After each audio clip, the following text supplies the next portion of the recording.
puissance de Dieu. Oh, oh, oh, oh, oh, oh. Je vois la puissance de Dieu. Je vois la puissance de Dieu. Oh, oh, oh, oh, oh, oh. Puis je sais qu'il est là, qu'il est meilleur au-dessus de tout. Devant l'aigle de ce monde, il est élevé. Très haut, très haut, très haut. Je vois la puissance de Dieu. Je vois. Oh, oh, oh, oh, oh.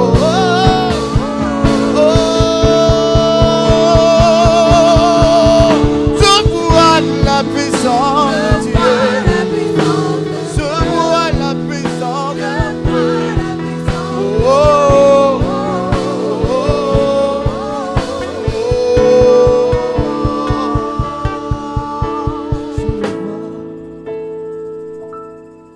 Je peux voir les anges. Je peux sentir sa présence. Le très haut. Je peux maintenant dire qu'il est là, qu'il agit puissamment. Je peux dire très haut, très haut. Alléluia. Nous allons dire merci à Dieu pour sa parole. On va aller rapidement dans le livre de 2 Rois 6. À partir du verset 24, je ne sais même pas où est-ce qu'on va s'arrêter. Mais commençons à partir du verset 24. Peut-être qu'on a déjà entendu ça. Mais le Seigneur me demande de parler dessus. Ce message est certainement pour une seule personne. Il y a des jours comme ça. Il y a des jours où l'adoration, c'est pour le peuple. Parfois, c'est la louange. Mais souvent, la prédication, ce n'est pas pour tout le monde. C'est une seule personne. Le dimanche prochain, ça sera peut-être pour toi. Amen. L'autre dimanche, ça sera pour toi. Jusqu'à ce que Jésus revienne, on aura tous notre part dans cette église. Mais si Dieu fait grâce, je crois que dans l'ensemble, nous serons concernés. Mais je crois que cette parole concerne une personne ce soir. Je ne sais pas où tu es, mais tu seras touché et visité par Dieu. Je vais lire avec celui qui va lire. On va lire ensemble. On commence par le verset 24. Tu commences. 2 Rois, le chapitre 6, à partir du verset 24. Après cela, Ben-Hadad, roi de Syrie, ayant rassemblé toute son armée, monta et assiégea Samarie. Le verset 25. Il y eut une grande famine dans Samarie. Et il la serrait tellement qu'une tête d'âne valait 80 cycles d'argent. Et le quart d'un câble de fiente de pigeon, 5 cycles d'argent. Amen. Le verset 26. Amen. Merci.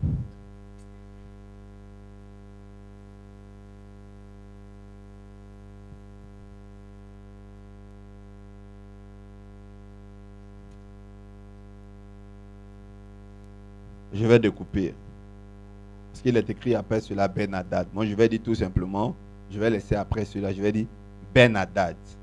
Après la virgule, je vais laisser tout ce qui vient après. Et je vais dire monta et assiégea Samarie. Donc, quelqu'un vient avec moi et dit Ben-Hadad monta et assiégea Samarie. Amen. Point. Et qu'est-ce qu'il va avoir après? Après le point, au verset 25, la Bible dit quoi? il y eut une grande famine dans Samarie. Ben-Hadad signifie fils du faux Dieu. Alors, ce fils du faux Dieu arrive en Samarie. La Bible dit qu'il monte en Samarie. Et la conséquence est que son arrivée amène la famine. Il y a des fils de faux dieux qui sont rentrés dans votre vie. S'il vous plaît, ne dites pas amen. Il y a des fils de faux dieux qui sont sûrement dans votre vie. Il y a des types de personnes lorsqu'ils rentrent dans votre vie, vous ne vous retrouvez plus. Il y a des personnes que vous associez à votre commerce, à votre entreprise, qu'il ne fallait pas.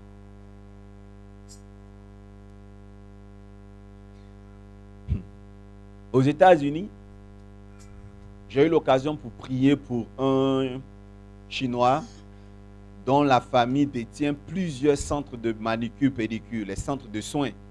Aux États-Unis, il y en a plein. Et par la grâce de Dieu, par correspondance, j'ai prié pour un membre de leur famille qui avait une paralysie faciale, qui a été victime d'AVC et qui a eu une paralysie faciale, qui a été guéri. Ils ne sont pas chrétiens. Ils sont dans leur hindouisme. Ils ne connaissent pas Jésus. J'ai réalisé que partout où il y a cette notion de consultation avec détail près, il y a toujours succès. Peu importe la religion. Je ne suis pas là pour faire la promotion des autres sectes, mais quelque chose m'a marqué. C'est-à-dire que jusqu'au balayeur, pour t'embaucher, on ne regarde pas ton CV. Quand ils recrutent, ce ne sont pas eux-mêmes. J'ai été témoin. Je suis arrivé un jour de repas. Et après le repas, on devait partir, mais il s'est avéré qu'il y avait un casting. Et il devait embaucher un nouveau personnel. Mais j'ai pu assister de loin. Celui qui faisait le casting de ceux qu'on devait embaucher est arrivé. Lorsqu'il est arrivé, eux tous se sont mis à genoux et ils l'ont salué comme ça. Mais ils sont censés être les directeurs de l'entreprise. Donc celui qui vient travaille normalement pour eux. Donc c'est quelqu'un qui est par exemple directeur des ressources humaines qui est chargé de dire qui est validé pour travailler ou pas. Mais ils se sont tous prosternés et moi j'ai demandé what's going on. J'ai demandé mais qu'est-ce qui se passe? Pourquoi est-ce que vous faites ça devant le monsieur? Il n'y a que moi ceux qui ne me suis pas prosterné. Ils disent non que c'est leur père spirituel. J'ai dit donc c'est votre père spirituel qui recrute le personnel pour vous. Ils disent mais oui. Parce que le père spirituel a la capacité de regarder l'aura, le chakra et le karma des gens qui rentrent. Come on now.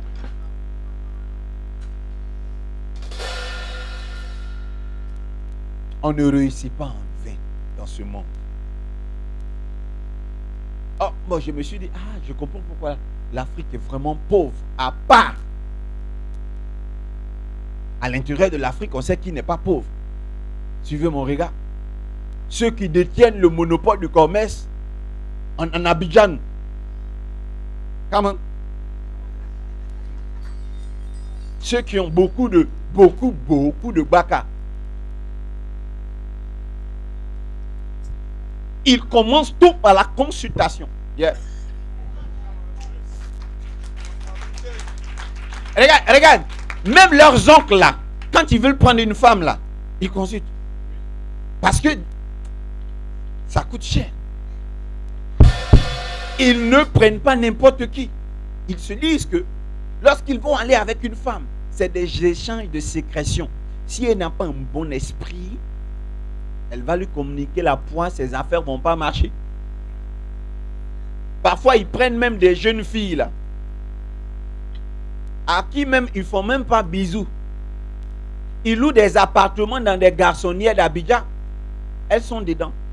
Ils leur donnent l'argent cadeau. Parce qu'à chaque fois qu'ils leur donnent l'argent là, lui ça marche chez lui. Et ils disent, ils ont un langage, elle porte chance ou elle ne porte pas chance. Je peux parler à un chrétien aujourd'hui. Je peux parler à un chrétien aujourd'hui. Je vais vous faire le pont de ma prédication.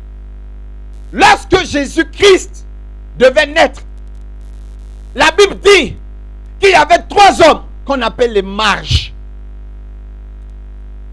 Mais je suis choqué. Les mages ont suivi depuis l'Orient, depuis l'Asie, l'étoile de Jésus. Et ils sont arrivés en Israël. Ils sont allés chez le roi. Il s'appelait Hérode. Ils ont dit à Hérode, il y a un roi ici, en Israël, qui va naître. Hérode dit, ce n'est pas dans sa maison. Ils ont recalculé. Ils ont regardé, c'était vraiment pas là. Et ils sont allés, ils ont trouvé l'étoile au-dessus d'une bergerie. Et qui était dans la bergerie? C'était bébé Jésus. Arrivé là, qu'est-ce qu'ils ont fait? Ils ont donné de l'encens, de l'or et de la myrrhe pour adorer Jésus. Pourtant, ils ont leur Dieu. Vous savez pourquoi ils ont fait ça? Ils sont venus prendre de la chance de l'enfant. Il y a des types de personnes là. Ils cherchent quelqu'un qui porte chance. C'est tout. Il y a des gars qui sont dans des voitures à vitres teintées. Ils garent devant des grands coins publics. Ils s'asseyent. Rien que pour repérer une petite fille qui porte chance. Il te drague, il prend ton numéro. Il est gentil. Mais pourtant, il veut puiser en toi quelque chose pour lui. Ils ont parcouru une longue distance pour venir adorer Jésus. Attendez, laisse-moi vous dire une chose. Ils n'étaient pas venus pour se convertir à la religion des Juifs. Et ils sont venus temporellement prendre dans Jésus. Mais ce qui m'a marqué, le même soir, il y avait non loin de cet endroit des bergers. Le même soir, il y avait non loin de cet endroit, dis avec moi, des bergers. Des bergers juifs qui habitaient là. Jésus est né. Ils ne savaient pas. Mais les 3 marabouts, parce que le mage est le préfixe du mot magicien. Les 3 astrologues là, ils sont venus. Ils ont fait la lecture des astres. Ils ont fait les premiers, les offrandes avant les hommes de Dieu. Ils ont puisé très bien. Et puis le restant là, c'est ce que les bergers là sont venus prendre après quand Gabriel a leur dit, vous ne savez pas que l'enfant de Jésus est né. Il dit, ah bon, allez l'adorer. Et quand ils sont allés adorer les mains vides. Je peux vous parler? Les 3 mages représentent l'URSS, l'Asie telle que la Chine,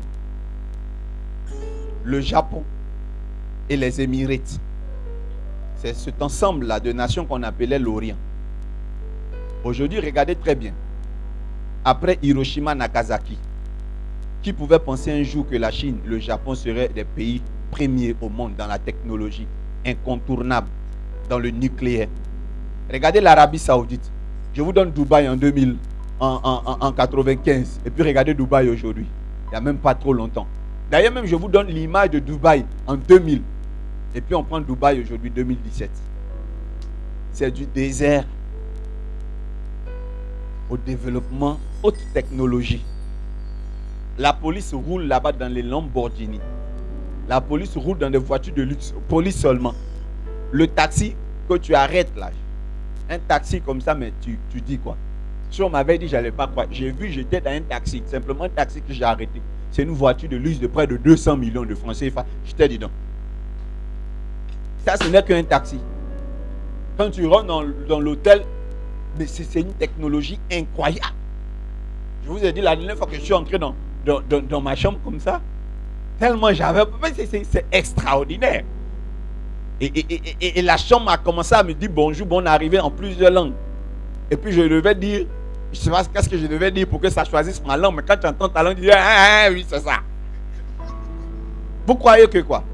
Ces nations ont tissé alliance avec le Dieu d'Israël, les premiers. Il y a une histoire derrière chaque chose. Vous ne savez pas ça? Il y a une histoire derrière chaque chose. Aujourd'hui, quand on regarde l'Afrique, l'Afrique souffre. Et les gens n'arrivent pas à déterminer l'origine de la souffrance de l'Afrique. Mais l'Afrique aussi a posé des actes avant. Hein. Vous savez qu'avant, c'est nous qui avions des esclaves, non? Nous les Africains. On a gardé Israël pendant 430 ans. L'Égypte, c'est l'Afrique. Ah bon. On a gardé pendant 430 ans en esclavage le peuple de Dieu. C'est pour ça que des années après, nous aussi, on a été pris en esclavage. Quand Jésus a été persécuté, l'immigration, là, ça a commencé de l'autre côté pour venir vers l'Afrique. Jésus s'est réfugié en Afrique. Et il a cherché laisser passer. Il a fait faux papier, lui et Joseph et Marie, pour aller en Égypte. Marie, écoutez-moi très bien, a fait faux papier pour aller en Égypte. Moïse a fait faux papier pour aller en Égypte. Donc, Abraham aussi. Donc, l'immigration, c'était des blancs pour venir vers l'Afrique. Parce que l'Afrique était puissant. On était puissant.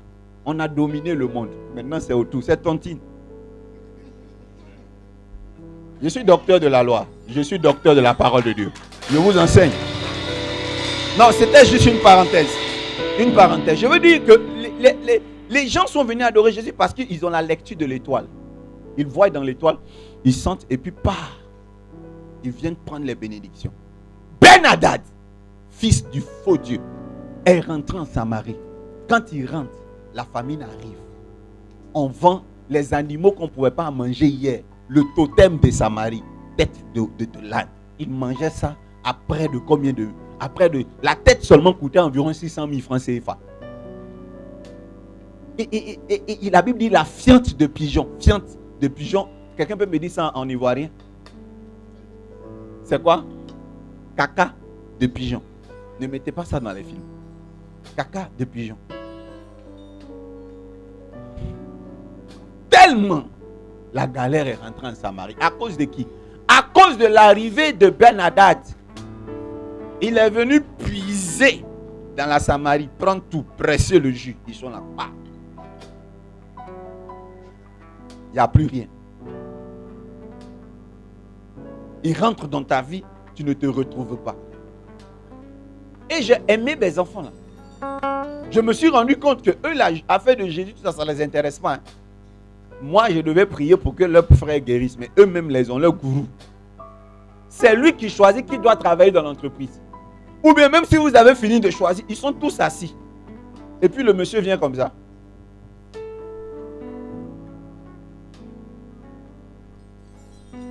Et quand il finit, il appelle ses enfants spirituels, les DG, les fondateurs de l'entreprise. Il leur dit, la femme qui est là, elle ne peut pas. Sa mère est trop sèche. Celle-là, elle va chasser les clients. Ceux avec qui tu t'es associé là, ce groupe-là, il ne faut plus t'associer avec eux.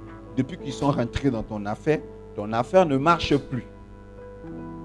Quand tu as commencé à ton entreprise, est-ce que tu as consulté Dieu? Il y a des gens avec qui tu t'associes pour faire tes affaires. Ils alourdissent ton problème. Ils sont tes Jonas, ils doivent quitter dans ton bateau, sinon tu vas mourir. Hein?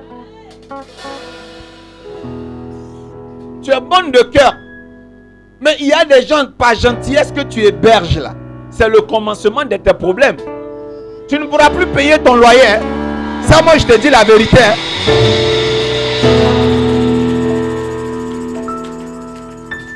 Je te dis la vérité. Hein? Que Dieu vous bénisse. C'est ce que je suis venu vous dire ce soir. Acclamez le Seigneur pour la parole.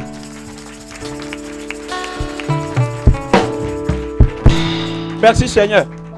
Parce que je sais que le peuple de Dieu a compris. Quand le fils du faux Dieu Ben-Hadad entre dans ta vie, ton réfrigérateur que tu as payé tout flambant neuf, ça n'arrive même pas à glacer ton jus que tu vends. Ton taxi que tu as acheté flambant neuf n'arrive pas à te faire des recettes. À chaque fois, ce sont des accidents ou ce sont des pannes. Pourtant, l'autre là, les autres là, les mêmes dons. Ok, c'est bon? On s'entend, non? Quand tu regardes le baka, ça ressemble à tétanos. Mais ça envoie recette. Or, toi, tu as acheté pour toi neuf. Dis à Dieu de te donner des secrets. Lève-toi, on va prier. Comme je vous ai dit ma prédication. Mais ce n'est pas compréhensible ce que j'ai dit là. C'est terminé, on acclame le Seigneur pour la parole.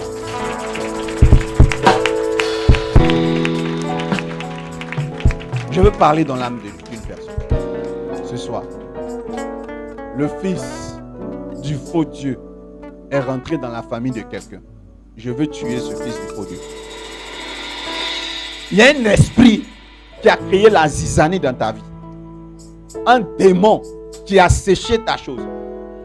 Regarde tout ce que tu as investi dans ton business. Regarde comment tu as bâti ton business. Regarde comment c'est beau. Mais il n'y a même pas un seul client. Ça doit cesser. Il y a des hommes qui sont entrés dans ta vie pour te créer la misère. Pour te ruiner. Ils ont barré même ils ont barré tout. C'est des braconniers.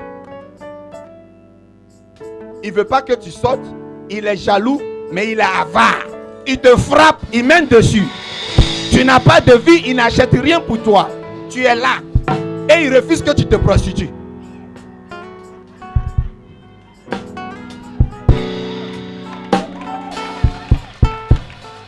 Tu es jaloux et tu es avare. Tu es un terroriste. Boko Haram. Que Dieu te tue. Écoute-moi bien.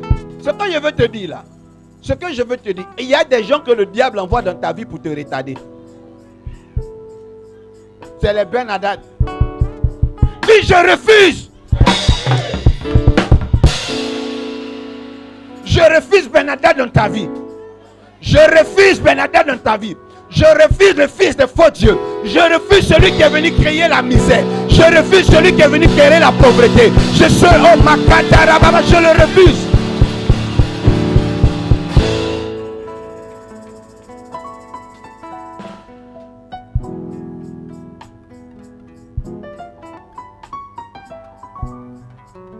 Tu étais une petite fille, tu ne parlais pas. Tu étais douce, il t'a rendu maintenant, tu parles.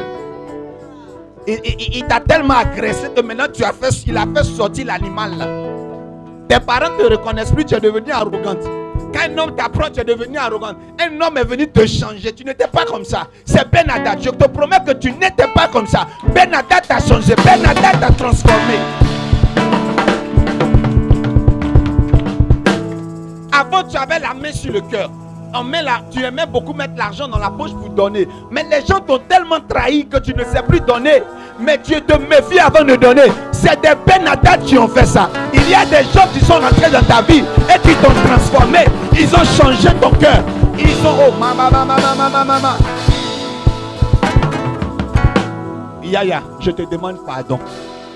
Ne te transforme pas à cause des gens. Continue à faire du bien. Ouvre ton cœur. L'homme là t'a tellement dit que tu vaux rien.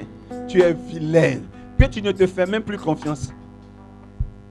Mais tu rencontreras sur ta route quelqu'un qui va te donner de la valeur. Crois-moi, hein, je te dis, crois-moi. Ton entreprise va marcher après cette prière.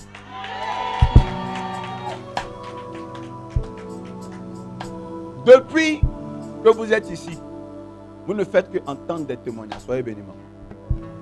Vous ne faites que entendre des témoignages.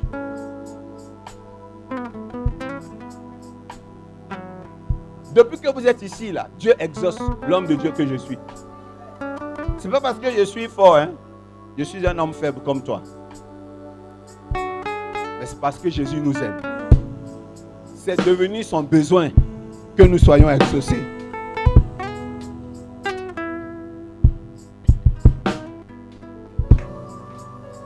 Et ce n'est pas moi qui suis le responsable des miracles que vous voyez ici. C'est l'onction. Et regarde, écoutez-moi bien. Jésus va faire quelque chose dans votre vie ce soir. Jésus va faire quelque chose. La main de Dieu est en train de travailler dans chaque rangée. Depuis que vous êtes debout là, je vois Dieu vous préparer à la gloire. Alléluia.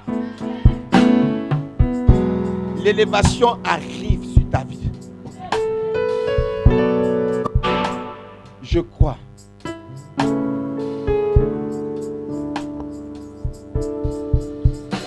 C'est l'onction qui fait un Dieu. C'est l'onction qui fait de moi un Dieu. C'est l'onction.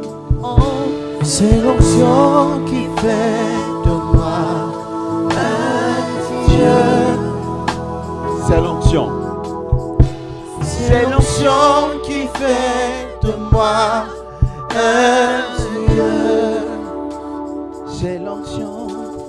C'est l'onction qui fait de moi un Dieu. C'est l'onction